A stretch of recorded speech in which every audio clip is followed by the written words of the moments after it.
Assalamualaikum.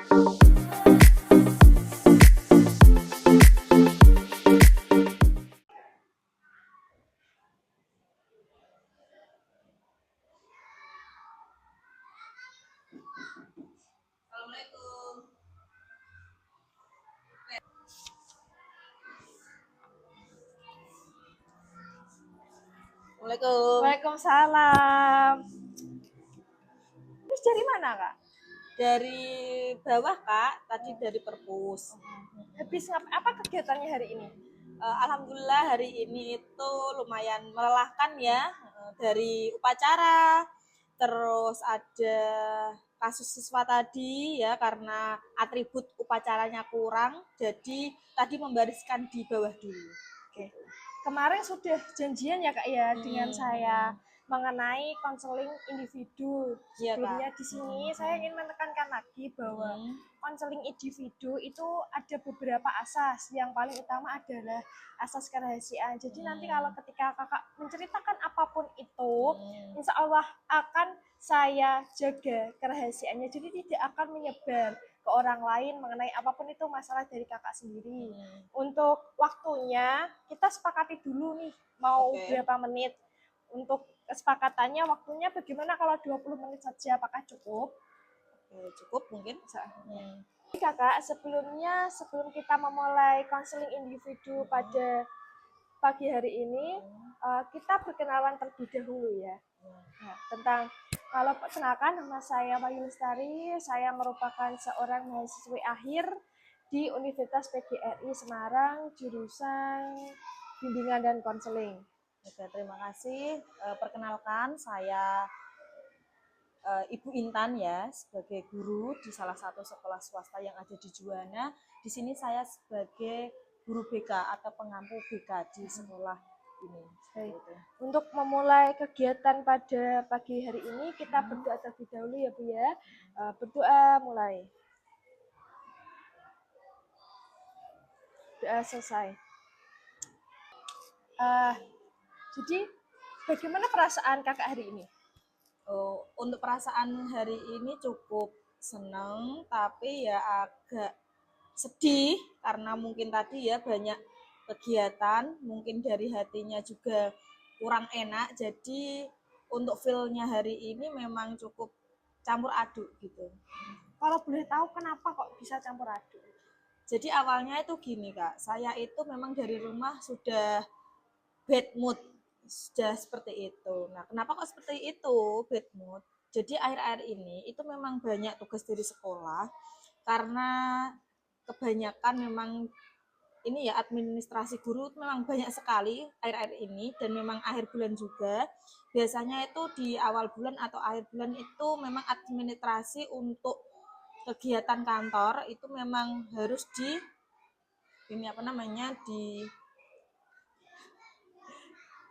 packing memang harus lebih rapi kayak gitu. Nah, selain itu tugas itu memang banyak anak, perlakuan anak juga sangat melelahkan. Nah, tugas di rumah juga sebagai ibu rumah tangga, sebagai istri juga mempengaruhi itu semua. Ya, jadi memang untuk manajemen waktunya memang akhir-akhir ini saya cukup amburadul, kurang manajemen yang baik dan mengakibatkan feel hari ini memang kurang good mood seperti itu. Selain pekerjaan di sekolah jadi guru, banyak administrasi, terus tambahan kan itu dirimu kan seorang guru BK ya Mbak ya di sini ya. Selain itu ada nggak kegiatan lain selain jadi guru sama jadi ibu rumah tangga di rumah?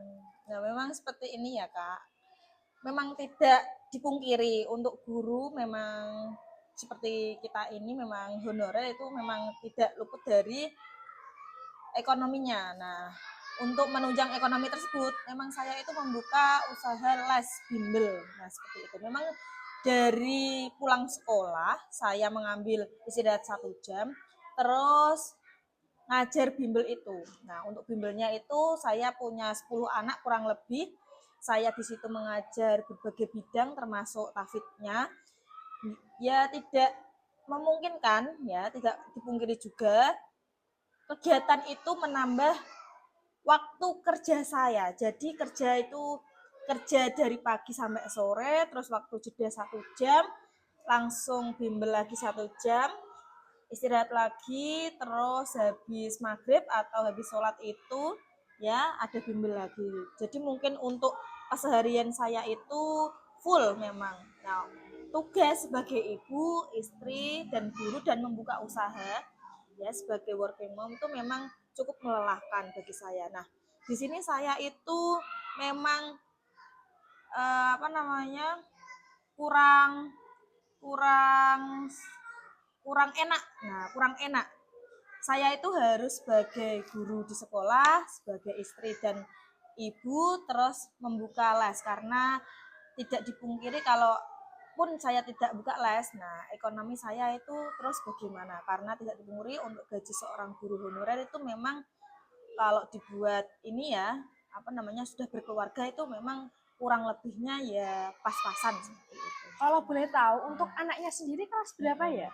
Untuk anak saya sendiri masih TK ya Kak. Nah, memang agak riskan juga sih sebenarnya karena anak seumur dia, seusia dia itu masih memang membutuhkan seorang ini kasih sayang orang tua. Jadi di antara 3 kegiatannya kakak tadi, yang pertama adalah seorang guru, yang kedua ibu rumah tangga, mengurus anak yang masih TK, serta menjadi guru les. Mana 3 kegiatan itu yang paling membuat kakak ini menyita banyak waktunya dalam sehari-hari? Untuk kegiatannya memang akhir-akhir ini itu saya tidak bisa membagi waktu dengan apa ya, dengan intensitas saya sebagai guru. Ya. Nah, masalah ini sebenarnya saya itu datang ke jenengan atau ini ke kakak ini untuk ini tadi membicarakan masalah ini karena akhir-akhir ini saya itu selain capek fisiknya juga capek mentalnya. Nah, kurang lebih seperti itu.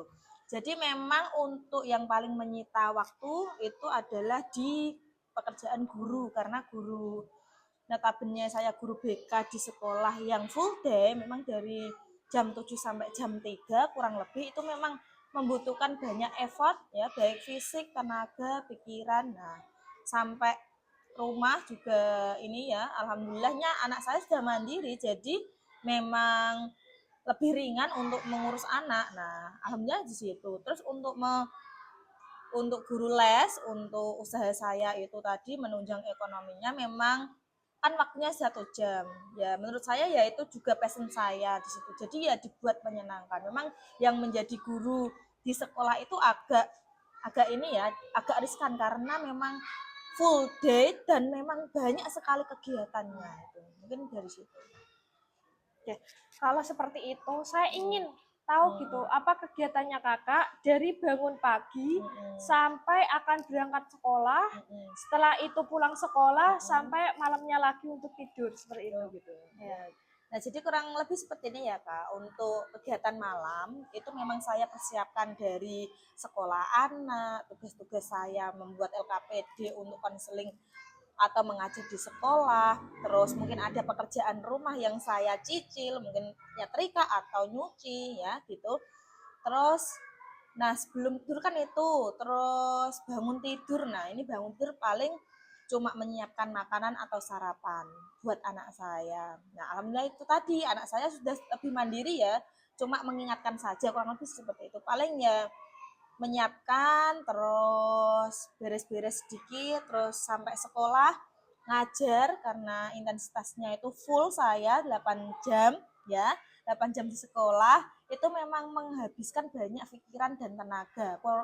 Kurang lebih seperti itu, ditambah lagi kalau ada konseling memang anak-anak yang butuh perhatian itu tadi ya membutuhkan banyak effort lagi. Nah, kita butuh tenaga lebih ya, bisa mengerti dia ya, bisa harus ngasih perhatian dia. Nah, kurang lebih seperti itu. Kalau dari cerita kakaknya sendiri, sekarang saya ingin bertanya, ada nggak di dalam satu momen itu dari kakak ini bangun pagi, masak untuk anak, mengantar anak, di sekolah membuka konseling dan lain, ada nggak satu momen konseling di sekolah yang sangat butuh sekali effort? Jadi waktunya itu nggak cuma sekedar konseling saja gitu. Ada nggak satu momen yang menurut kakak itu nggak selesai-selesai gitu di sekolah. Nah, memang untuk sekolah kita itu banyak sekali anak-anak yang memang notabene itu yang pertama itu ada banyak sekali anak-anak yang disekolahkan di sini itu karena orang tuanya sibuk. Yang kedua memang intensitas orang tuanya itu memang untuk belajar dan sekalian tahfidznya itu tadi. Dan yang ketiga itu memang ada anak-anak yang memang cuma dititipkan. Nah, kurang lebih bahasanya seperti itu ya, maaf ya ini sebelumnya. Dititipkan, orang tuanya sibuk dan anak-anaknya itu memang butuh perhatian khusus dan belum ya, bukannya belum ya, lebih tepatnya itu orang tuanya lebih sedikit malu mungkin kali ya kalau anaknya ditaruh di SLB. Memang sekolah kita itu kan notabene sudah kurikulum merdeka. Jadi memang ada anak-anak yang notabene itu butuh perlakuan khusus dimasukkan kita dan kita yang menanganinya sebagai guru BK. Nah, ada suatu saat konseling di mana anak-anak itu masalahnya memang menurut saya itu butuh effort atau butuh layanan yang lebih spesifik. Nah, contohnya itu ada Mbak Salsabila, ada Mas Juro, ada Mas Ande, dan lain sebagainya. Nah, gimana dia? Itu yang pertama memang dia itu autis ya, terus ada disabilitas, memang ada anggota tubuhnya yang kurang berfungsi, nah, atau memang kurang apa namanya kurang apa ini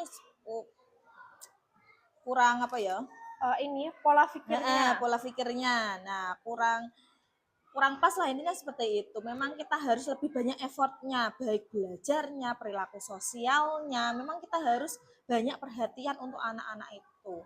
Nah, di situ juga kita menjadwalkan jadwal khusus di luar jam kita mengajar yang semestinya. Jadi memang momen-momen seperti itu, nah jam-jam khusus itu yang bisa membuat mood atau feel kita menjadi agak turun. Nah, ya.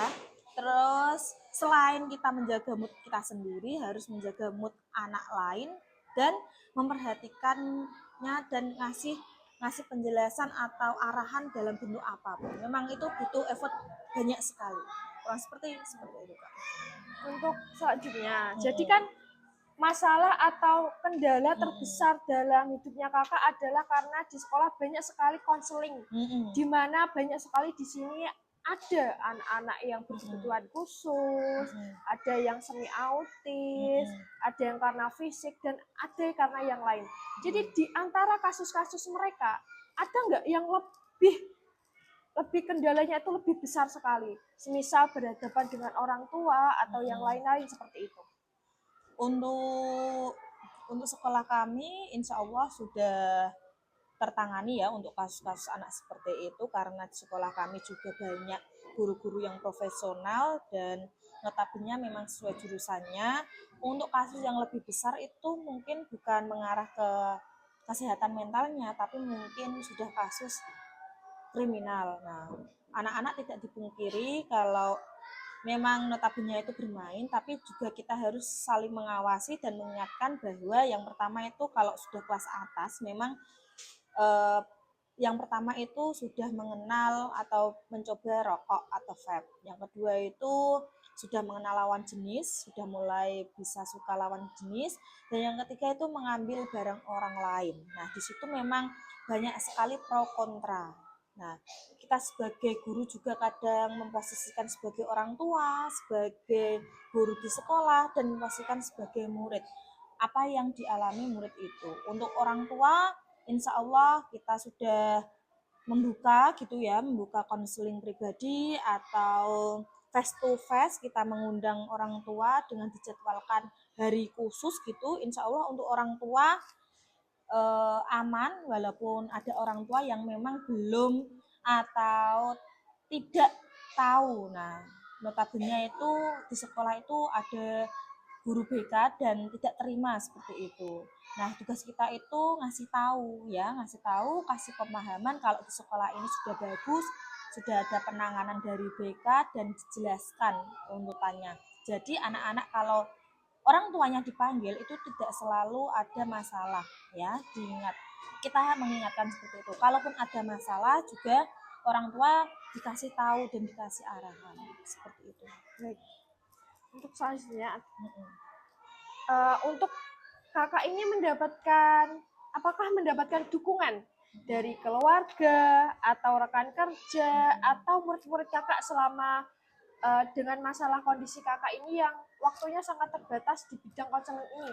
Pernah nggak kakak mendapatkan support system gitu dari suami, terutama ya dari suami karena kakak sudah menikah, dari anak, dari teman kerja kakak sendiri, ataupun dari murid-murid kakak sendiri yang notabene mereka ini loh guruku konseling yang dimana kita ada masalah, dia langsung sigap dan siap mengatasi apapun seperti itu. Alhamdulillah untuk support system untuk saya pribadi itu kalau dari keluarga alhamdulillah support penuh, karena memang awalnya saya itu suka anak-anak ya, terus suka belajar, memang untuk dari suami, orang tua, apapun yang saya pilih itu memang sudah disupport. Untuk anak-anak semoga ini ya, saya itu sebagai salah satu guru yang dia sukai dan bisa diteladani juga, karena guru BK itu kan mempunyai peran yang besar ya, karena tidak hanya pelajaran saja, karena tidak dipungkiri juga untuk kesehatan mental itu kan memang terpenting juga ya dalam hidup ini. Semoga apa yang saya kerjakan, apa yang saya sudah dedikasikan, semoga anak-anak bisa memahami, bisa merasakan, dan semoga dari teman-teman juga bisa mensupport saya. Ya alhamdulillahnya kalau di sini untuk teman-temannya alhamdulillah mensupport semuanya, karena di sini itu juga saling berkesinambungan, saling bersatu gitu loh, tidak ada yang sendiri-sendiri. Memang apapun masalahnya, apapun yang dihadapinya sudah ada koordinasi ya, dan semoga memang ini ya selalu menjadi support system terbaik gitu. Baik. Jadi untuk support keluarga, teman itu sudah baik ya kak ya? Sudah oke. Sudah oke.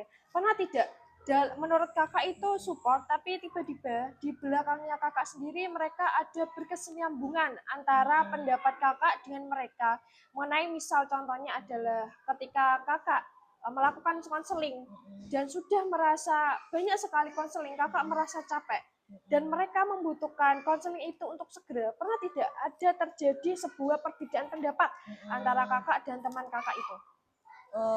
Untuk hal seperti itu mungkin manusiawi ya, karena tidak luput kita sebagai manusia biasa, kadang dia punya capek, punya kegiatan sendiri di keluarga, di sekolah. Tapi kalau misalkan itu semua kok berlangsung, misalnya jam kerjanya kok sudah selesai dan memang membutuhkan konseling lanjutan, biasanya saya itu membuka untuk chat pribadi, tapi dengan saya batasi. Kalau misalnya saya bisanya habis maghrib ya oke lah habis maghrib kayak seperti itu.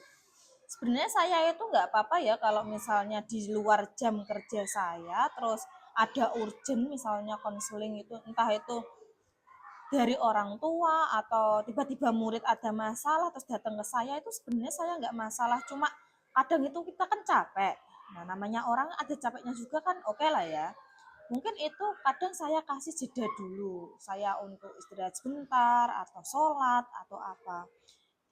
Insya Allah mereka juga bisa mengerti. Nah, seperti itu. Berarti sudah ada kesepakatan waktu ya kak ya dari sesama guru serta dengan wali murid mengenai jadwal konseling bila ada di luar jam pelajaran. Jam pelajaran atau jam kerja. Ya.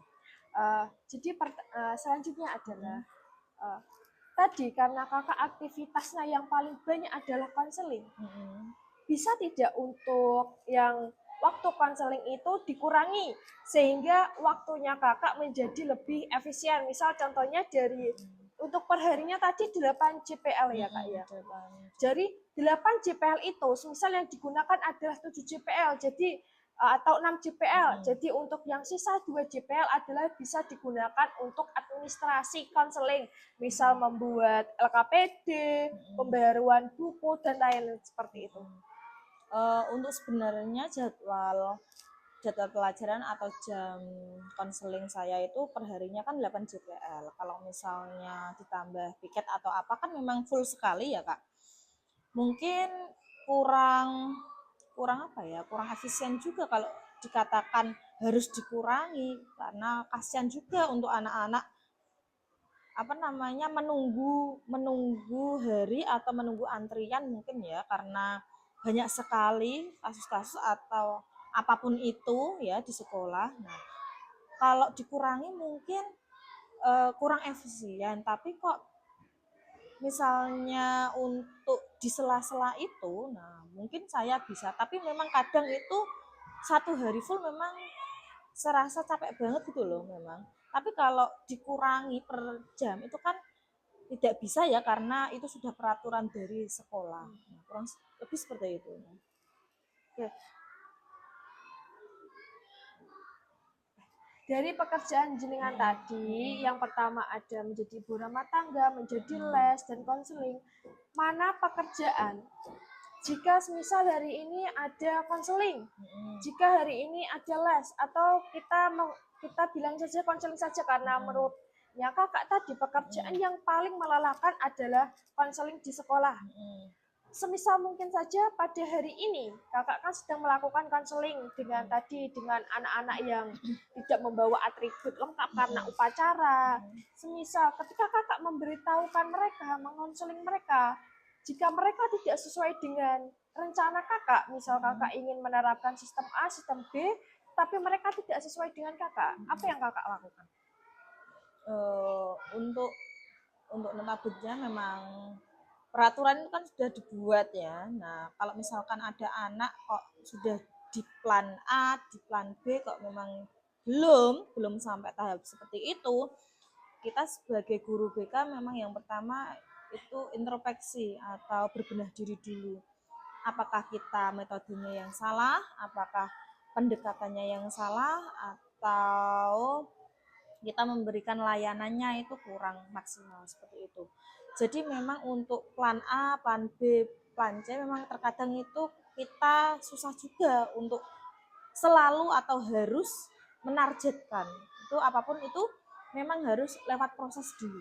Nah, seperti itu. Jadi perasaannya gimana kalau misal rencana yang kakak jalani itu tidak sesuai dengan apa yang ingin kakak lakukan?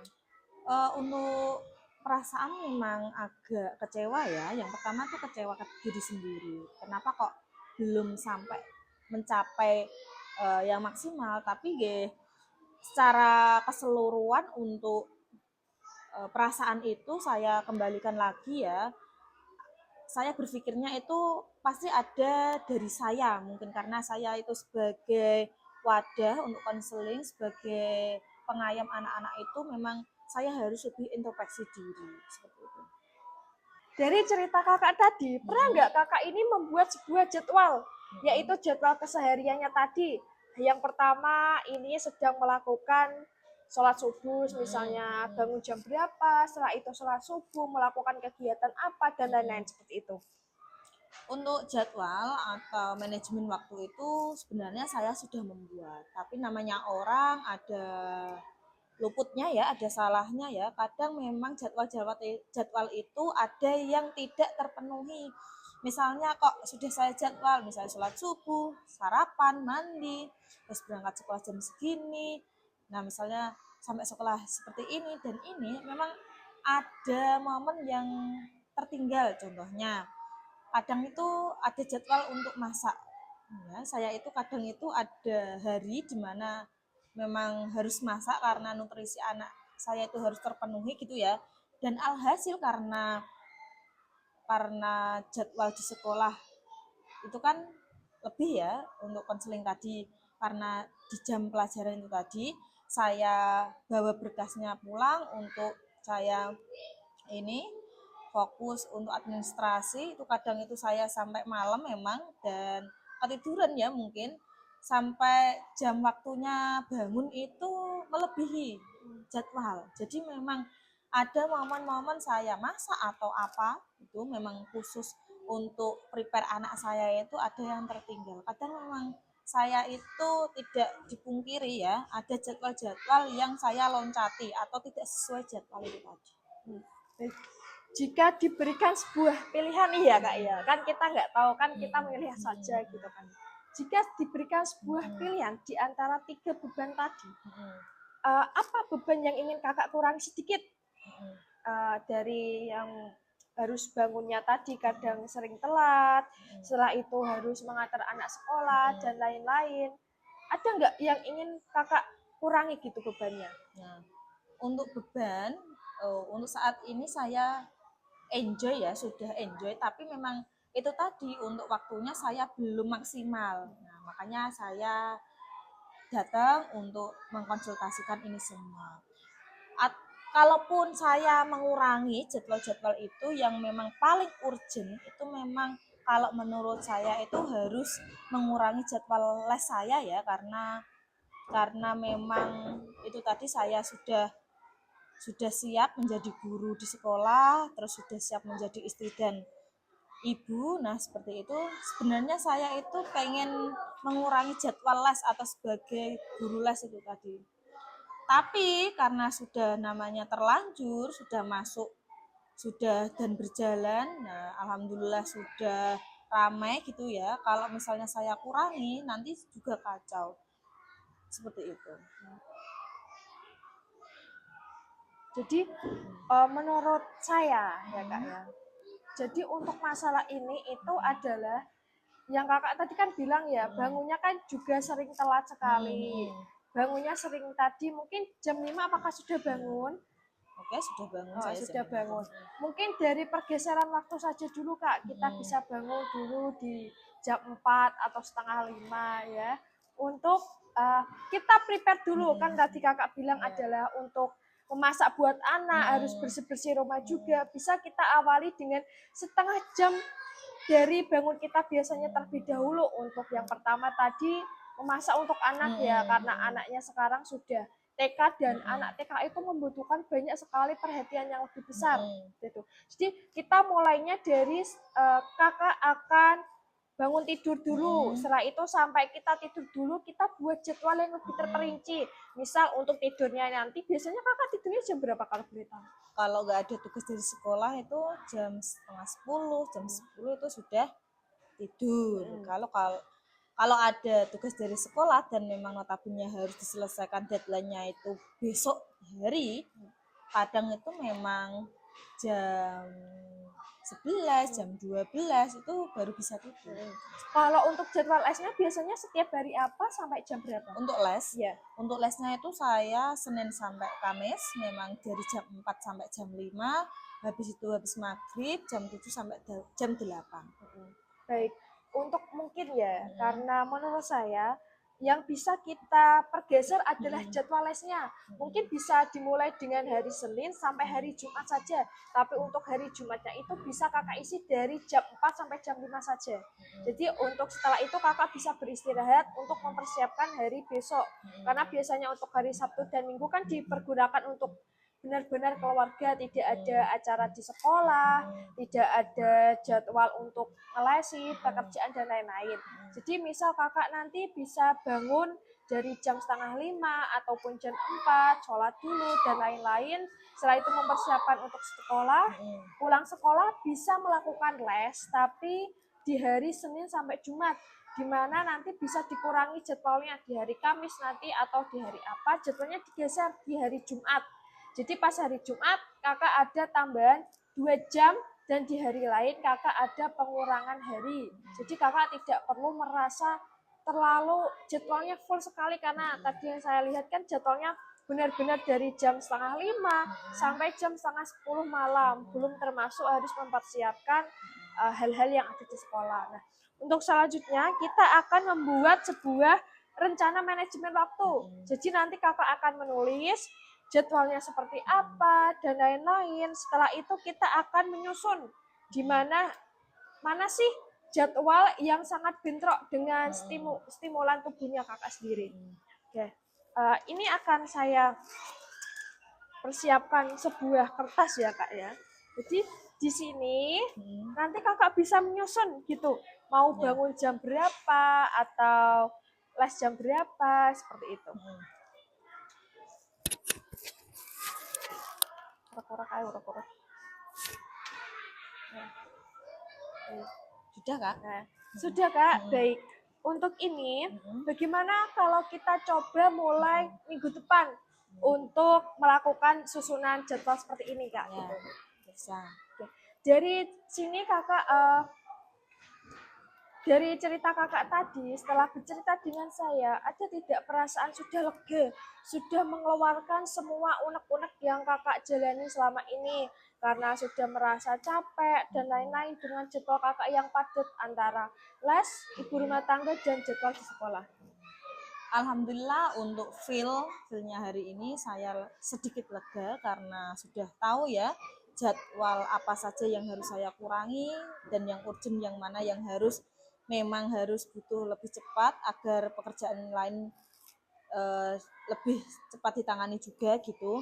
Jadi memang alhamdulillah sekali bertemu kakak ya menyampaikan unek-unek hari ini dan alhamdulillah insya Allah kedepannya nanti saya akan mencoba gitu jadwal-jadwal baru yang sudah tadi disampaikan seperti itu. Baik, uh, mohon maaf karena waktunya kita itu sudah 20 menit. Bagaimana kalau kita akhiri sesi konseling individu kali ini, Kak? Ya. Baik.